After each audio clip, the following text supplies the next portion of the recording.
오늘 우리에게 주신 하나님 말씀은 사도행전 2장 1절에서 11절이 되겠습니다. 찾으신 후 저와 여러분이 한 절씩 교독하신 후 마지막 절은 다 함께 합독하시겠습니다. 사도행전 22장 1절에서 11절 말씀입니다. 제가 가진 성경으로는 신약성경 226쪽이 되겠습니다. 부형들아, 내가 지금 여러분 앞에서 변명하는 말을 들으라. 그들이 그가 히브리 말로 말함을 듣고 더욱 조용한지라 이어 이르되 나는 유대인으로 길리기아 다소에서 났고 이 성에서 자라 가말리엘의 문화에서 우리 조상들의 율법의 엄한 교훈을 받았고 오늘 너희 모든 사람처럼 하나님께 대하여 열심히 있는 자라. 내가 이 돌을 박해하여 사람을 죽이기까지 하고 남녀를 결박하여 옥에 넘겼노니 이에 대제사장과 모든 장로들이 내 증인이라.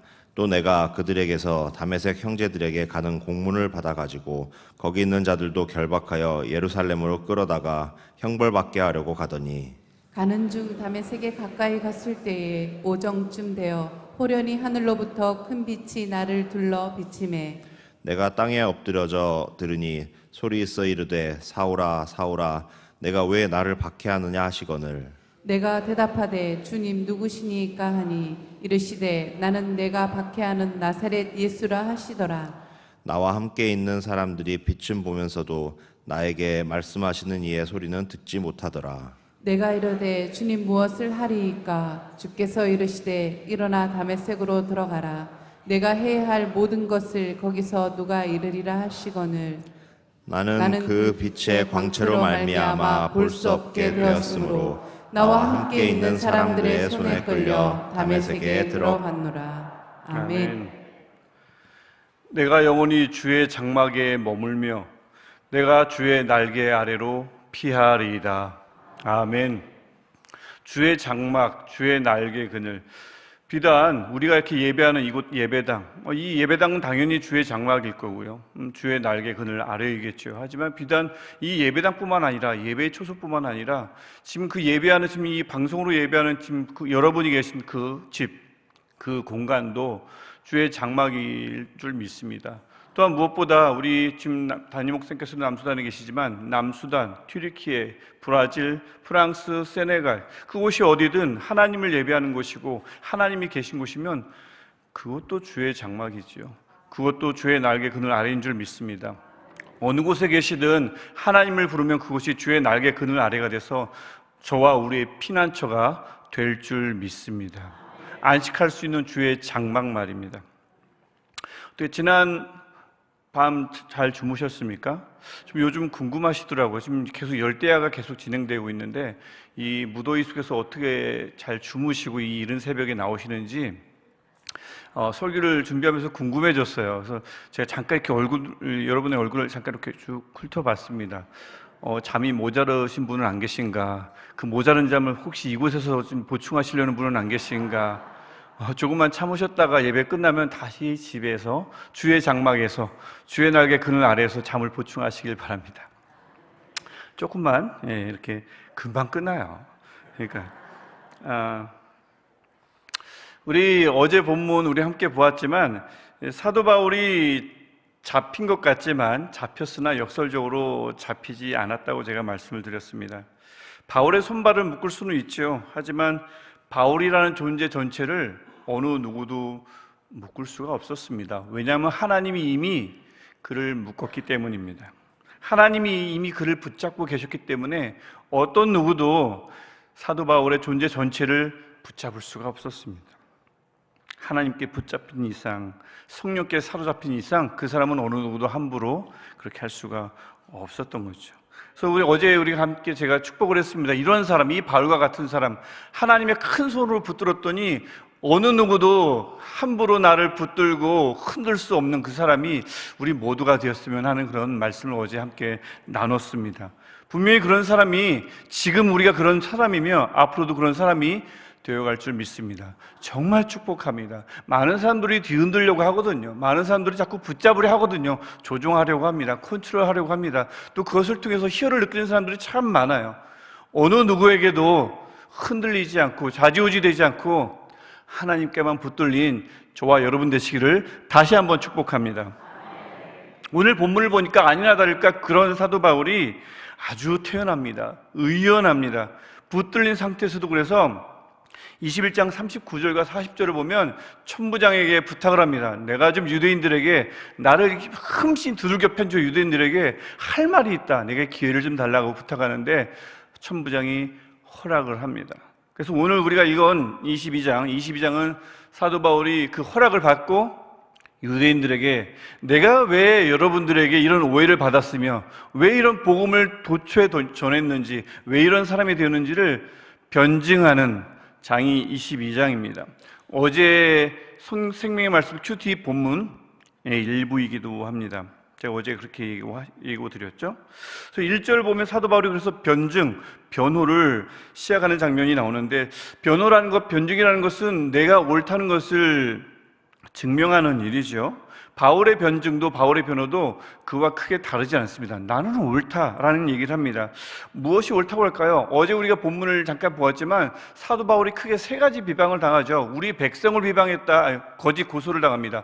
우리 백성을 비방했다, 율법을 비방했다, 이 거룩한 곳을 비방했다고 얘기하는데, 우리가 3절을 보면 사도 바울이 아니라고 이야기합니다. 나야말로 유대인이다. 유대인이 왜 우리 백성, 즉 유대인들을 비방하겠는가?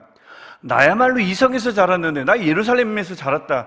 왜 예루살렘을 내가 비방하겠는가? 내가 율법에 철저한 엄한 교육을 받았는데 내가 왜 율법을 비방하겠는가?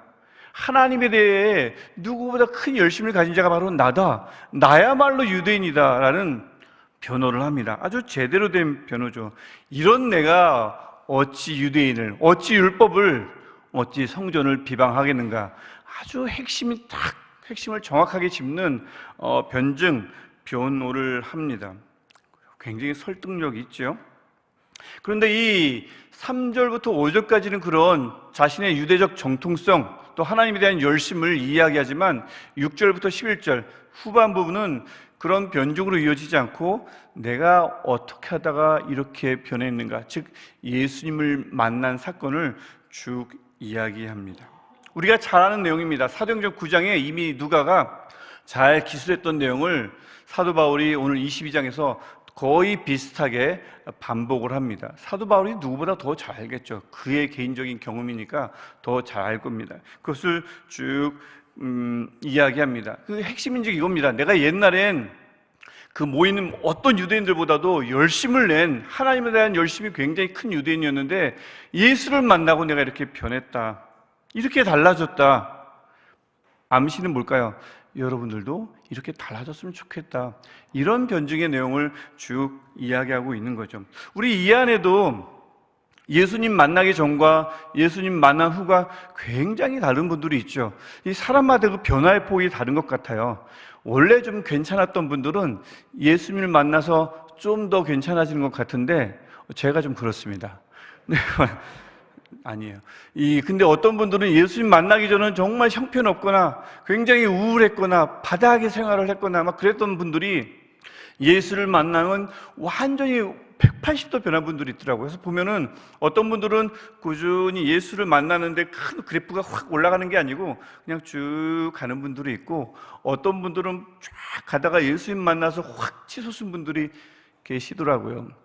이 안에도 분명히 그럴 거예요. 예수님 만나서 확 변한 분들도 계시고, 어릴 적부터 예수를 섬기다 보니, 믿다 보니 큰 변화 없이 어느 날 예수님을 인격적으로 만나서 예수님을 더욱 사랑하게 됐지만 어마어마한 변화가 내 삶에 일어나진 않은 분들도 분명히 계실 거예요. 주로 이제 모태 신앙을 갖고 있는 분들이 그런 분들이 많은데, 사도 바울은 그렇지 않습니다. 사도 바울에 있어서 예수를 만난 사건은 그 사건 자체가 우리 6절부터 11절에 보는 신비한 사건이기 때문이기도 하겠지만, 사도 바울의 평생에 가장 크게 남는 기억이 예수를 만난 그 사건입니다. 아주 신비롭게 만나잖아요. 아주 신비롭게 만나죠. 이 다메섹 사건에서 사도 바울이 예수를 만나니까 그렇죠. 그 신비로운 사건을 통해서 사도 바울이 크게 두 가지를 깨닫습니다. 굉장히 중요한 사건이고, 그래서 우리가 이 9장을 통해서도 또 우리가 잘 아는 내용이므로 6절부터 11절의 자세한 내용은 다 보질 않겠습니다. 또 거기에 굉장히 많은 내용이 있어서 이 새벽 시간에 다 다루기는 내용이 많고 해서 크게 뭉뚱그려서 사도 바울이 그 예수님을 다메섹 도상에서 만나면서 어떤 큰 깨달음을 받았을까? 본문을 보면 크게 두 가지로 이렇게 볼 수가 있어요. 첫 번째는 이 3절부터 5절에서 유대인들에게 변증했던 것, 하나님을 향한 어마어마한 열심, 이 열심이 오히려 하나님을 방해했구나 라는 것을 깨닫게 됩니다. 이게 첫 번째 깨달음입니다. 바울이가 무슨 사람이 악독해가지고 눈도 깜빡 안 하고 그리스도인들을 막 잡아 죽이고 옥에 가두고 남녀를 다 잡았다고 하잖아요. 우리가 함께 읽은 본문을 보면 남자만 잡은 게 아니고 여자고 뭐 닥치는 대로 잡은 겁니다. 잡아서 죽이고 가두고 그랬단 말입니다. 사도 바울이 무슨 악독해가지고 악인이어서 그랬던 게 아닙니다. 그가 교회를 박해한 이유는 딱 하나밖에 없어요. 하나님을 향한 열정 때문이었습니다. 하나님이 너무 사랑스럽다 보니까 하나님이 아닌 다른 신을 섬기라고 하는, 섬기고 있는 자들이 너무너무 미웠던 거예요. 다른 사람들은 그냥 뒤에서 욕이나 하고 쟤들 이상해 라고만 했을 텐데 사도 바울은 그들을 눈 뜨고 볼 수가 없었던 겁니다. 하나님을 너무나 사랑했기에 그리스도인들을 죽인 겁니다. 잡아 죽인 거예요. 그가 악해서가 아닙니다. 그런데 깨달은 거죠. 내 열심이 하나님이 원하셨던 열심이 아니었구나. 나는 나름 하나님을 위한다고 열심히 노력했는데 그게 오히려 하나님의 일을 그르치고 있었구나. 하나님이 머리인 교회를 박해한 거구나. 와해시킨 거구나. 분열시킨 거구나. 그들을 좌절시키고 그들의 삶을 송두리째 빼앗은 거구나 라는 것을 깨닫게 됩니다. 내가 주를 섬긴 것이 아니라 주를 박해한 것이네. 나의 열심이 옳은 게 아니었구나 라는 것을 깨닫습니다. 이게 첫 번째 너무너무나 중요한 깨달음입니다. 그런데 우리가 기억하셔야 됩니다. 두 번째 깨달음과 연관된 건데, 이러한 깨달음을 사도 바울이 예배하다가 기도하다가 말씀을 읽다가 경험한 것이 아닙니다. 언제요? 돌연 찾아오신 주님을 만나면서 깨달은 겁니다. 그 만남 어떤 만남입니까? 거저 주신 선물, 은혜. 은혜를 갑자기 깨달으면서 나의 열심이 잘못됐음을 알게 된 겁니다. 바울이 주님을 어디서 만났다고요? 다메섹 도상에서 만났습니다. 그것은 성전이 아닙니다. 그것은 기도하는 곳이 아닙니다. 그것은 말씀 보는 곳이 아니에요. 그냥 걸어가는 곳입니다. 길가입니다. 그것도 사도 바울에게는 죽이러 가는 도중입니다. 사람 죽이러 가는 도중입니다. 핍박하러 가는 도중이었습니다. 기도하고 예배하고 말씀 보다가 은혜를 접한 게 아니라고요. 그의 얼굴은 어땠을까요? 다메섹 도상으로 가는 그의 얼굴은요, 살기가 가득 찼겠죠. 눈은 매섭게 타올랐을 겁니다. 얼른 가서 잡아 죽여야지. 그런 사도 바울을 예수님이 찾아가셨다니까요. 사도 바울은 그 은혜를, 그 하나님의 은혜를 회개하면서 말씀을 보면서 얻은 것이 아니라, 간절히 구해서 받은 게 아니라 사람 죽이러 살기 등등한 모습으로 다메섹 도상을 걸어가고 있는데 어쩌면 뛰어갔을지도 모르겠습니다. 얼른 죽이고 싶어서. 그러다가 주님을 만난 겁니다. 아무 이유도 없는데, 아무 자격도 없는 사도 바울을 그렇게 주님이 찾아가셔서 만나 주신 거죠. 이때부터 바울이 확 바뀐 겁니다. 어찌 이 경험을 그래서 잊을 수가 있었겠어요?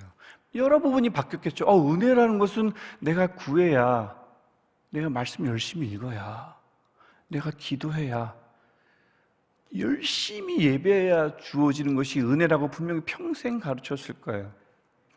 근데 아니라는 걸 깨닫게 됩니다.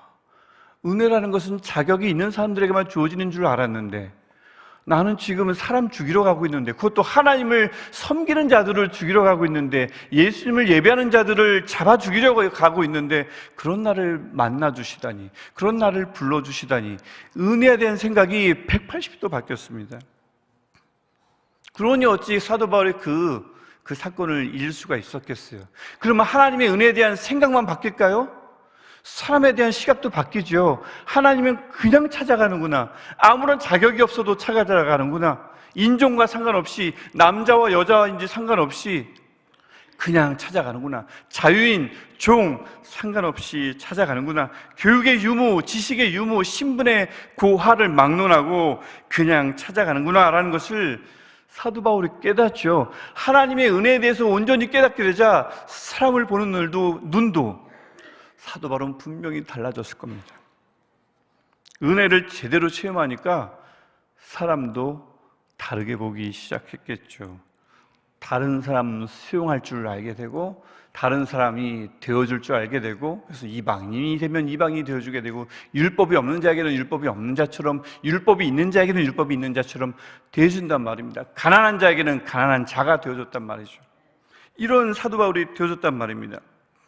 은혜를 받은 자라면 이렇게 해야 하는구나. 사도 바울이 그것을 깨달았고 이렇게 변증을 통해서 다시 한번 유대인들에게 일러주는 겁니다. 내가 왜 이방인들에게 그들에게 맞는 복음을 전했냐면은 그럴 수밖에 없다. 은혜라는 것은 자격 있는 사람들에게 주어지는 것이 아니라 아무것도 없는 사람, 나 같은 사람에게도 주어졌다면 나도 이방인들에게 그런 복음을 전할 수밖에 없다 라고 이런 말씀을 6절부터 11절에서 크게는 3절부터 11절에서 전하고 있는 것입니다.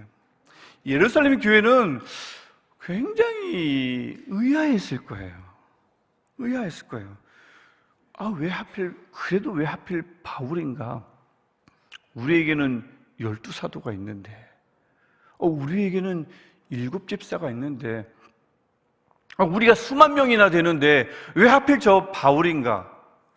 이 변증을 듣고 하기 전까지는 왜 바울이 하나님께 승을 받아야 하는지 예루살렘 교회는 도무지 알 수가 없었을 거예요. 그들만 알 수 없었을까요? 12 제자들도 어안이 벙벙했을 거예요. 아니, 우리를 왜 12를 불러놓고 왜 저 사람을 쓰는가? 정말 의아했을 겁니다. 7 집사님들도 어쩌면 왜 바울이지? 우리 형제들이 저 사람에 의해서 얼마나 많은 어려움을 당했는데 왜 저 사람일까? 사도가 없는 것도 아니야, 집사가 없는 것도 아니야, 교인들이 이렇게 많은데 왜 바울일까? 굉장히 의아했을 거예요. 그러니 얼마나 바울을 계속 의심했을까요? 그러니까 우리 어제 본문 봤듯이 그 엄청난 고난을 겪으면서 복음을 전하고 예루살렘에 왔는데 너 제대로 된 복음을 전하지 않았지? 추궁하잖아요. 맞고 환대하고 먹이고 재우는 교인이 아니라 너 의심스럽다, 불만이 가득하잖아요. 그게 갑자기 나온 게 아니라 원래부터 마음에 안 드는 게 바울인 겁니다.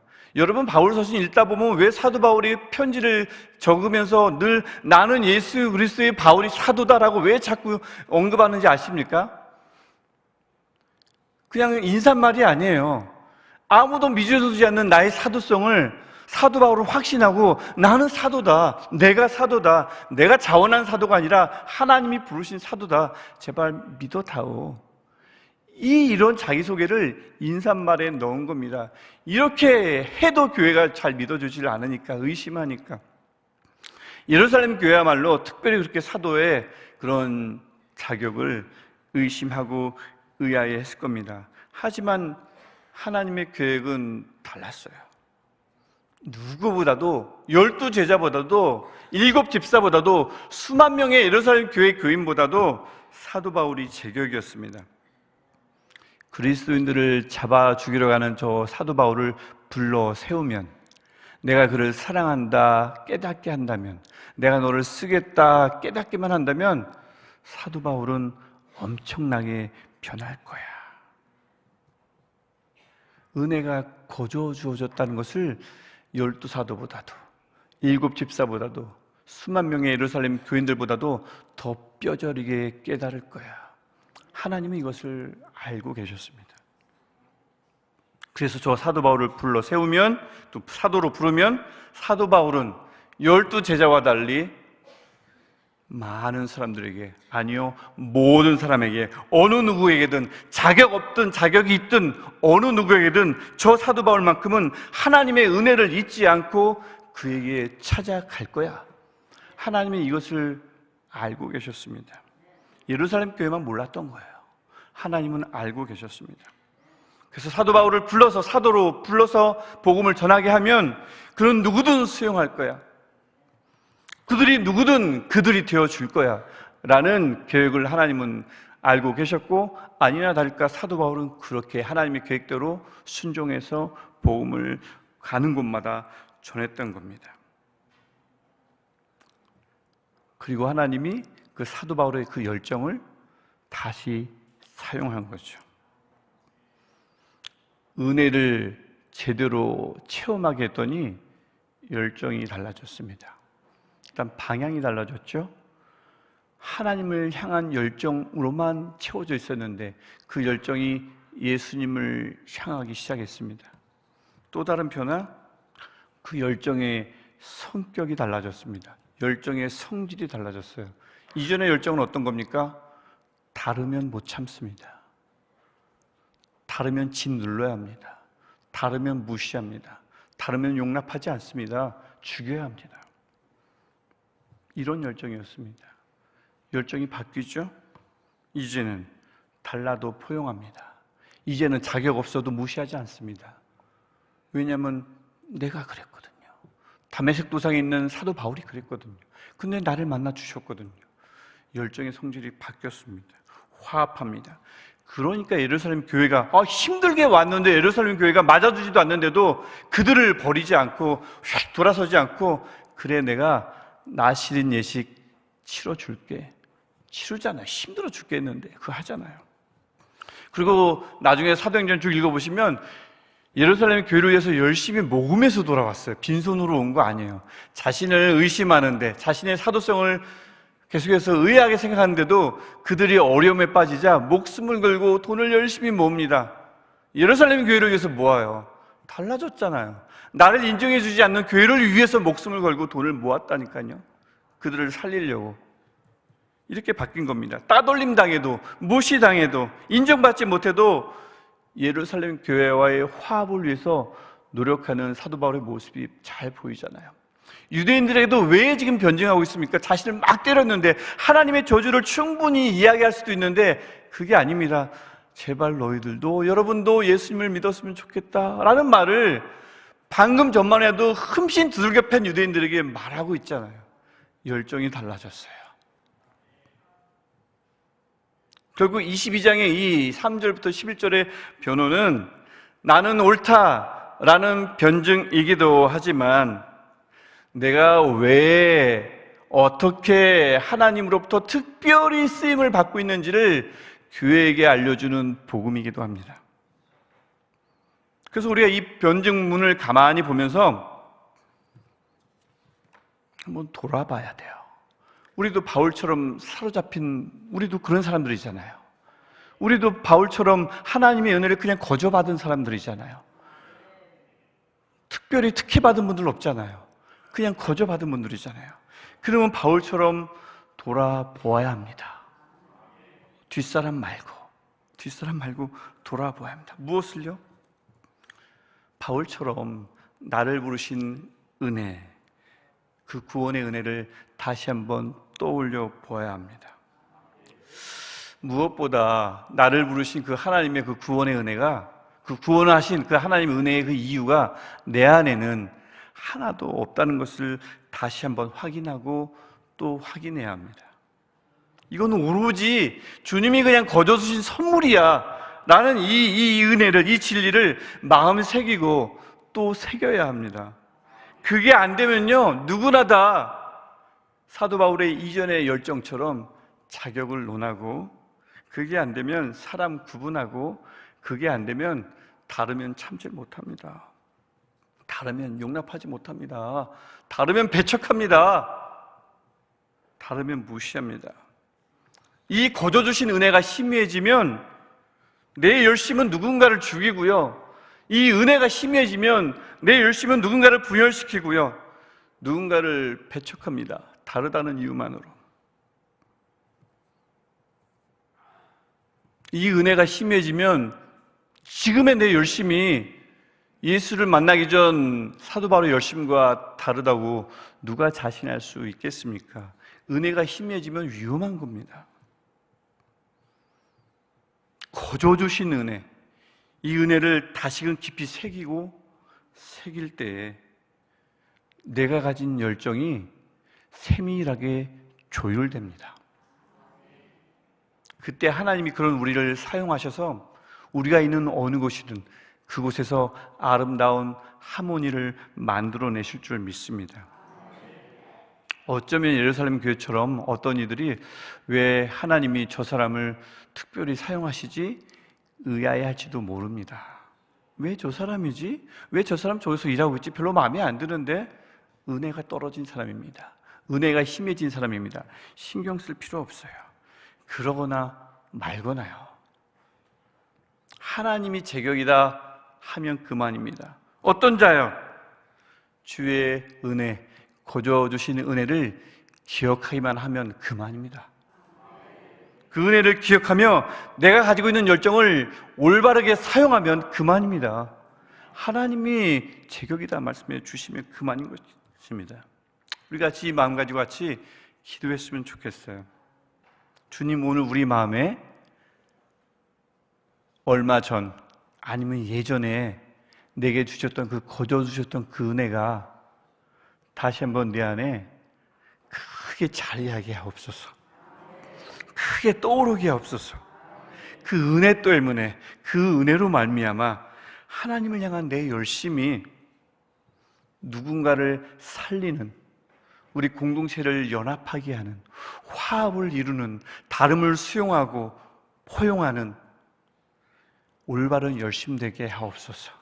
우리 이 마음으로 같이, 우리 함께 영상으로 드리는 여러분들도 같이 기도했으면 좋겠습니다. 주님을 세 번 부르면서, 주님, 내가 오늘 있는 그곳, 주님, 내가 일하는 오늘 그곳, 오늘 내가 가는 그곳에서 내가 거저 주신 은혜로 말미암아 조율된 열심으로, 온전한 열심으로 분열과 갈등과 배척되신 평안과 사랑이 바로 그곳에서 싹트게 하옵소서.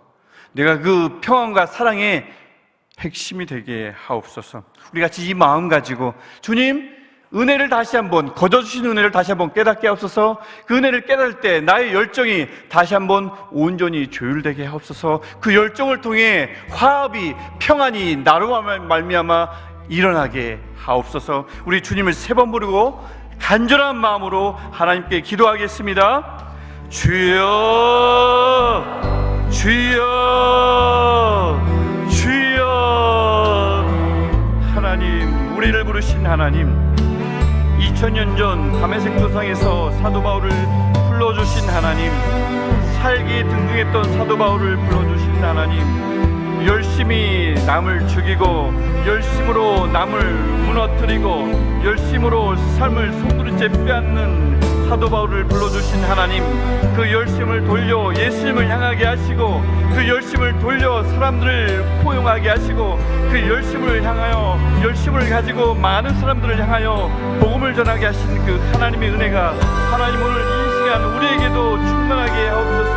하나님 거저 주신 그 은혜를 우리가 다시 한번 돌아보게 하옵소서. 내게 아무런 이유가 없고 내게 아무런 자격이 없지만 나를 불러주신 그 하나님의 은혜가 내게 다시 한번 불붙듯 솟게 하옵소서. 하나님, 그것이 다시 한번 나를 지배하며 그 은혜의 속성이 내 생각과 내 마음에 가득 찰 때에 나의 시선이 다시 한번 조율되게 하시고, 나의 좁은 마음이 다시 한번 넓어지게 하시고, 나의 좁아 터진 그릇이 다시 한번 넓어지며 커지는 우리가 되게 하여 주옵소서. 하나님, 그들에게 갈 수 있게 하시고, 좁은 자격 없는 자들에게 자격 없는 자처럼 되게 하시고, 율법이 없는 자에게는 율법 없는 자처럼 되게 했던 사도 바울의 그 마음이 우리의 마음이 되게 하여 주옵소서. 12사도가 있었고 7집사가 있었고 수만 명의 예루살렘 교회가 있었지만 사도 바울을 사용하신 하나님, 13장부터 28장까지 그 복음 사역에 교회를 세워가는 그 하나님의 본 역사의 주인공으로 사용하신 하나님, 그 하나님의 쓰임을 오늘 우리도 받기를 원합니다. 하나님의 은혜가 오늘 다시 한번 우리에게 온전히 쏟아질 때에, 우리 열심히 다시 한번 하나님으로 말미암아 조율될 때에 하나님으로 인하여 우리가 다시 한번 온전히 쓰임받기를 원합니다. 좁아 터진 쓰임이 아니라 위대하신 하나님, 크신 하나님의 손에 붙들려 크신 사역을 위하여 쓰임받기를 원합니다. 하나님, 나에게 자격이 없음을, 나에게 아무런 이유가 없었음을 다시 한번 깨닫는 우리 모두가 되게 하옵소서. 주님, 우리가 되게 하여 주옵소서.